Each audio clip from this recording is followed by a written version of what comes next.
প্রকৃতি না এগুলো ব্যালেন্স করে দেয়। যখন তোমার মন খারাপ হবে তখন আমি তোমাকে সান্ত্বনা দিয়ে ঠিকঠাক করে দেব, আর যখন আমার মন খারাপ হবে তখন তুমি আমাকে সান্ত্বনা দিয়ে ব্যালেন্স করে দেবে। প্রকৃতি এত কিছু ব্যালেন্স করতে পারে, বাবা মার সাথে সন্তানের দূরত্বটাকে ঘুচিয়ে দিতে পারে না? নাও, কি ব্যাপার এই সময়ে এরকম মন খারাপ করে দাঁড়িয়ে আছো? কি হয়েছে? মন খারাপের কি কোনো সময় সময় আছে? মন যখন খারাপ হবার এমনি হয়ে যায়, ঘড়ির কাঁটা মিলিয়ে মন খারাপ হয় না। এত গুরু গম্ভীর কথা, হয়েছেটা কি বলো তো?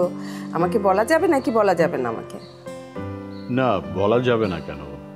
আমি কি কখনো এমন কোনো কথা যেটা তোমাকে বলবো না? আর বিয়ের পর থেকে তো আমি যা কিছু ভেবেছি তোমাকে জানিয়েছি, তাই না? তা ঠিক,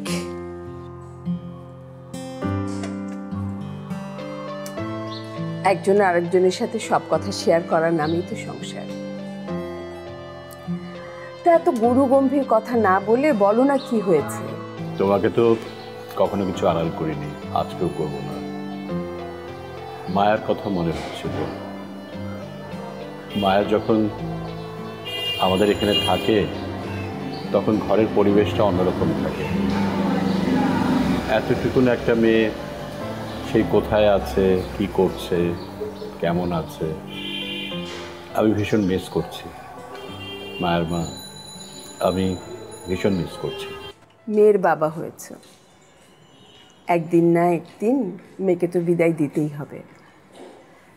এখন থেকেই মেয়ের সাথে দূরত্বটাতে অভ্যস্ত হয়ে উঠো, তাহলে বিয়ে দেওয়ার পরে আর এত মিস করবে না।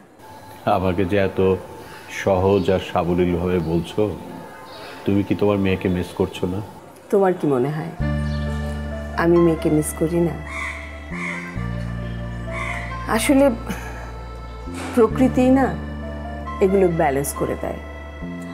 যখন তোমার মন খারাপ হবে তখন আমি তোমাকে সান্ত্বনা দিয়ে ঠিকঠাক করে দেব, আর যখন আমার মন খারাপ হবে তখন তুমি আমাকে সান্ত্বনা দিয়ে ব্যালেন্স করে দেবে। প্রকৃতি এত কিছু ব্যালেন্স করতে পারে, বাবা মার সাথে সন্তানের দূরত্বটাকে ঘুচিয়ে দিতে পারে না? আবার এতটুকুন একটা মেয়ে বিদেশে পড়ে আছে, ফিরে আসার কোনো লক্ষণও নাই। আচ্ছা, এইটুকুন বলছো কেন? তোমার মেয়ে তো বড় হয়েছে, পড়াশোনা শেষ করেছে, বিয়ে করার মতো বয়স হয়েছে ওর। এখন গেছে বন্ধু বান্ধবদের সাথে মজা করতে বিদেশে, ওইখানে হই হুল্লোড় করছে, এই জন্য বারবার হয়তো আমাদেরকে ফোন করছে না। তুমি কিন্তু এবার একটু বেশি চিন্তা করছো ওকে নিয়ে। কেন মিস করবো না? আমি ওর নাম রেখেছিলাম মায়া। কেন রেখেছিলাম? মায়ার বন্ধনে জড়িয়ে পড়ে। সেই বন্ধনটাই যদি না থাকে এই জগৎ সংসারে, তাহলে সব কিছু কেমন আলগা হয়ে যাচ্ছে না?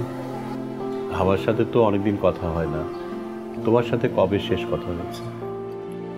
আর কথা, আজকালকার ছেলেমেয়েরা সারাক্ষণ মোবাইল হাতে নিয়ে থাকে, সব কিছু তারা মোবাইল দিয়ে করে।